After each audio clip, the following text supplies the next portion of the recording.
জুলাই উপন্যাস ঘনতা ও অস্তিত্ববাদের নতুন সংকট লিখেছেন অধ্যাপক দাউদ খান, দর্শন বিভাগ, ঢাকা বিশ্ববিদ্যালয়। ঘনতা উপন্যাসটি লিখেছেন আমিন সরকার, দর্শনের একজন একগুঁয়ে অনুসারী। সে দর্শন বিভাগের অনার্স এবং মাস্টার্সে আমার সহপাঠী ছিল। আমাদের দার্শনিক ভাবনা এবং বিতর্কগুলোতে তার উপস্থিতি অস্বীকার করার সাধ্য কারও ছিল না। জুলাইয়ের ঘটনা সাধারণ মানুষের পাশাপাশি দর্শনের অনুরাগীদের মধ্যেও বিরাট দাগ কেটেছে। এর প্রতিক্রিয়ায় ঘনতা উপন্যাসটির সৃষ্টি হয়েছে বলা চলে। জুলাই আন্দোলনের ঠিক পরে পরেই লেখা হয়েছে উপন্যাসটি। ঘনতা জুলাই আন্দোলনের তাজা অনুভবগুলোকে সন্নিবেশিত করেছে পুরো গল্প জুড়ে। তাই পাঠকদের কল্পনায় এসব আবার জীবন্ত রূপে দৃশ্যমান হবে বলে আমার বিশ্বাস। বেশ কিছু রূপক চরিত্র এবং রূপক ঘটনার ব্যবহার এই উপন্যাসটির গভীরতা বাড়িয়েছে। সরল বর্ণনায় ২৪-এর ঘটনাকেই ব্যবহার করা হয়েছে অতি সাধারণ গল্প ও অকপট অভিব্যক্তিতে। আর আমাদের ইতিহাসের বিভিন্ন চরিত্রগুলো যেন পুনরুজ্জীবিত করা হয়েছে এর ব্যঞ্জনায়। রূপকার্থে আমাদের রাজনীতির ঐতিহাসিক ও সার্বিক স্বরূপ এবং দ্বন্দ্বগুলোকে তুলে ধরেছেন নিখুঁতভাবে, নিখুঁত চরিত্রায়নে। সে দ্বন্দ্ব থেকে নির্মিত হয়েছে ২৪-এর গুরুত্বপূর্ণ কিছু চরিত্র এবং প্রেক্ষাপট। সাথে দৃশ্যমান হয়েছে কিছু সাধারণ, সার্বিক ও আদিম স্বার্থপরতা, যা ইতিহাসের পরতে পরতে অন্য আন্দোলনগুলোর ক্ষেত্রেও প্রাসঙ্গিক।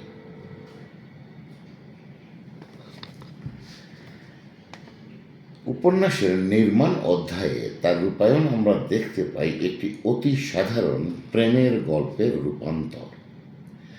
যে রূপান্তরে তিনি দেখিয়েছেন নেগেটিভ চরিত্র কিভাবে পরিস্থিতির প্রেরণায় পজিটিভ রূপ ধারণ করে।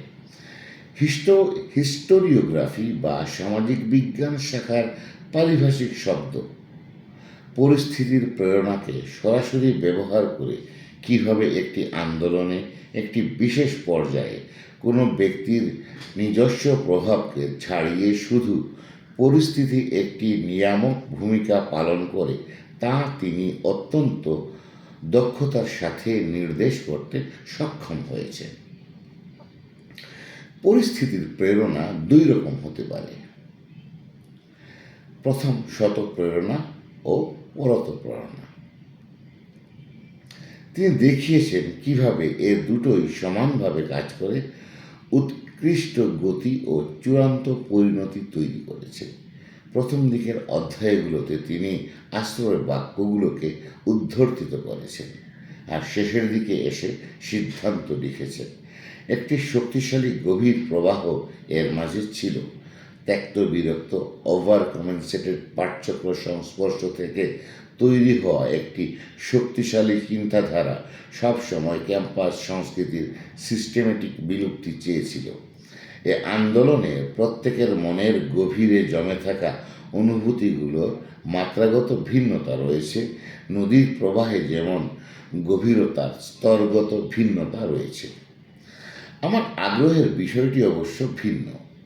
দার্শনিক উপন্যাস হিসেবে আমি এটিকে একটি যুগান্তকারী প্রচেষ্টা হিসেবে দেখি। দার্শনিক জেনরের অর্থাৎ দার্শনিক ধারার উপন্যাস সম্পর্কে আমাদের দেশের পাঠকদের পরিচিতি খুবই কম। আমরা দেখেছি সাহিত্যের বিভিন্ন সমালোচকগণ কিছু কিছু উপন্যাসকে অস্তিত্ববাদী উপন্যাস বলে যুক্তিযুক্ত করার চেষ্টা করেছেন। সব উপন্যাসেই একটা দর্শন থাকে। আমরা তাদেরকে বিস্তৃত অর্থে দর্শন বলি, কৌশলগত অর্থে নয়। আমি যে বিষয়ে এখানে আগ্রহী সেটা হলো কৌশলগত দর্শন, যার মধ্যে কোন মাত্রায় অবজেক্টিভিটি থাকতে হবে, অর্থাৎ পদ্ধতির ব্যবহার যার নিশ্চয়তা আরও বাড়াবে। আমরা পদ্ধতিগত জ্ঞানার্জন বলতে যা বুঝে থাকি আর কি। সাধারণ মানুষ দর্শন আরেকটি টেকনিক্যাল ডিসিপ্লিন হিসেবে কৌশলগত দর্শন অবশ্যই ভিন্ন। কেউ জ্বর কিংবা গ্যাস্ট্রিকের ওষুধ রিকমেন্ড করতে পারলেই সে ডাক্তার হয়ে যায় না। কৌশলগত দর্শনের ধারা থেকে লেখা খুব গুটি কয়েক উপন্যাস রয়েছে পৃথিবীতে। এর ভিতর সবচেয়ে আলোড়ন সৃষ্টি করেছে আলবিয়ার ক্যামু, দি স্ট্রেঞ্জার এবং জপল সার্ত্রের নাউসিয়া। বাংলা সাহিত্যে কৌশলগত দর্শনের ধারায় লেখা উপন্যাস বলতে আমি এই মুহূর্তে ঘনতার কথা বিশেষভাবে বলতে পারি। এ উপন্যাসে নতুন যে দার্শনিক চিন্তার ধারণা দেয়া হয়েছে তা অস্তিত্ববাদী দর্শনকে আরও নতুন অনেক সংকটে ফেলে দিবে। আনন্দ সরকার লিখেছেন, সুখ, আনন্দ আর দুঃখ, ব্যথা এগুলোর ভেতরে ঢুকলে আর কিছুই দেখা যায় না। যতই ডিফাইন করার চেষ্টা করুক মানুষ, এরা তো ঝরঝরে বালুর মতো আঙুলের ফাঁক দিয়ে ঝরে পড়বে। যারা খুব বেশি ভেতরে গিয়ে খুঁজেছে তারা শূন্যতা পেয়েছে। শ্যামলদা সেই শূন্যতায় ভাবলেশীন হয়ে আছে। বৌদি শ্যামলদা থেকে কিছুটা আলাদা। তিনি উপলব্ধির বাস্তবতাগুলোর দিকে তীক্ষ্ণ নজর রাখেন, জীবনের পাওয়াগুলোকে উপভোগ করেন, স্বীকৃতি দেন এবং মূল্যায়ন করেন। তিনি শূন্যতার ধাঁধায় পড়তেই চান না। শ্যামলদা আর বৌদির মানসিক ঘটনার গ্র্যাভিটি আলাদা। এর বিশ্লেষণ করতে গেলে আমাদের শুরুতেই অস্তিত্ববাদের মূল তিনটি বিষয় নিয়ে কথা বলতে হবে। অস্তিত্ববাদের মূল তিনটি বিষয় হলো: 1. নিজের স্বাধীন সত্তাকে নিজের ভিতর থেকে খুঁজে বের করা। 2. সামাজিক কাঠামো এবং উপকাঠামো থেকে মুক্ত হয়ে নিজের ঘাড়ে দায়িত্ব নিয়ে কোনো কাজের পরিণতি ভোগ করার জন্য প্রস্তুত থাকা। সামাজিক পরিস্থিতি তাকে এ কাজ করতে বাধ্য করেছে, এজন্য দায় সমাজের, এরকম বলা যাবে না। 3. আমরা যখনই কোনো বিষয়ের সত্যিকার বাস্তবতা জানতে চাই, তাহলে যা পাই তা হলো অর্থহীনতা, যার ফল হতাশা ও বিষণ্ণতা। জীবনের অর্থ খুঁজতে গিয়ে আমরা অ্যাবসার্ড কিছু পাই। এখন উপরোক্ত তিনটি বিষয় ঘনতা উপন্যাসের চরিত্রগুলোতে এবং সামাজিক মনস্তত্ত্বে কিভাবে অসামঞ্জস্যতা তৈরি করেছে তা তুলে ধরব। 1. আমরা স্বাধীন সত্তাকে খোঁজার জন্য নিজের দিকে অনুসন্ধান করি। সেখানে নিজের ভেতরে দুটি কেন্দ্র থাকে, একটি চেতন মন, আরেকটি অচেতন বা অবচেতন মন। অবচেতন মনটি আমাদের চেতন মনের চেয়ে 9 থেকে 10 গুণ বড় হবে। এটা একটা সংখ্যাগত অনুমান, তবে এর চেয়ে বড় হওয়ার সম্ভাবনাই বেশি। এ বিষয়ে মেইনস্ট্রিম মনস্তত্ত্ববিদ্যার সব স্কুলগুলো, অস্ট্রীয় জার্মানের ফ্রেডীয় স্কুল, ফ্রান্সের ন্যান্সি স্কুল, ব্রিটেনের ক্যামব্রিজ স্কুল এবং আমেরিকার হার্ভার্ড স্কুল একমত। অচেতন মন আমাদের সম্পূর্ণই অজানা। জানতে গেলে অবচেতন নামে আরেকটা মাঝামাঝি মানসিক স্তর আছে, সেটিতে গিয়ে কিছুটা জানা যায়। আমাদের দৈনন্দিন কাজকর্ম, চিন্তা চেতনায় অচেতন মনের বিরাট প্রভাব রয়েছে। এখানে সাইজ ডাজ ম্যাটার।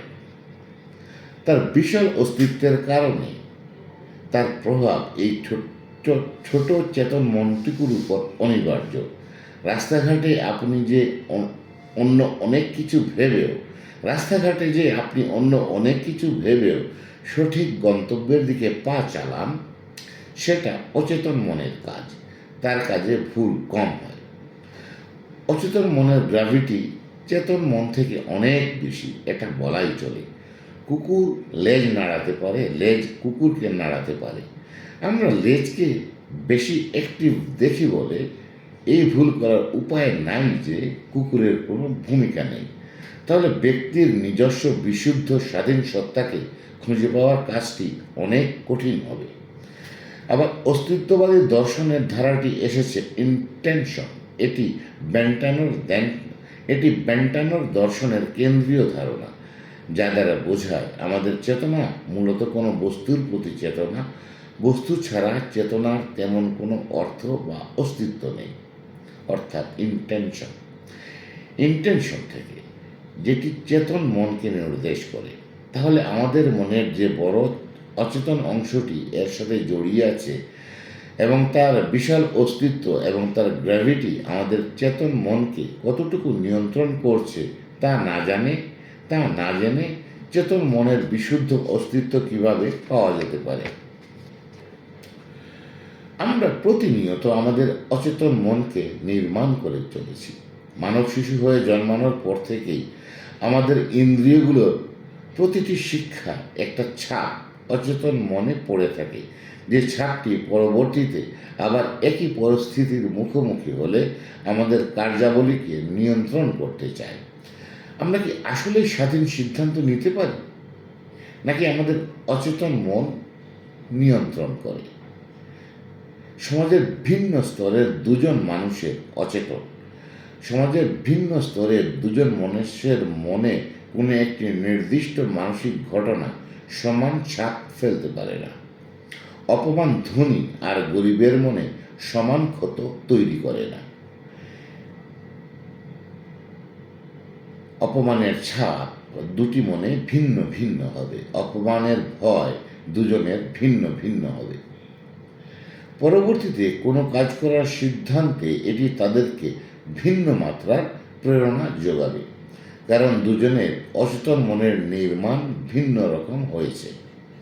তাহলে ভিন্ন ভিন্ন সামাজিক কাঠামো ভিন্ন ভিন্ন অচেতন মন তৈরি করতে সক্ষম, এবং সামাজিক কাঠামো, পরিস্থিতি, ঘটনার তীব্রতা ইত্যাদি বিষয় নিয়ন্ত্রকের ভূমিকায় এসে যাচ্ছে।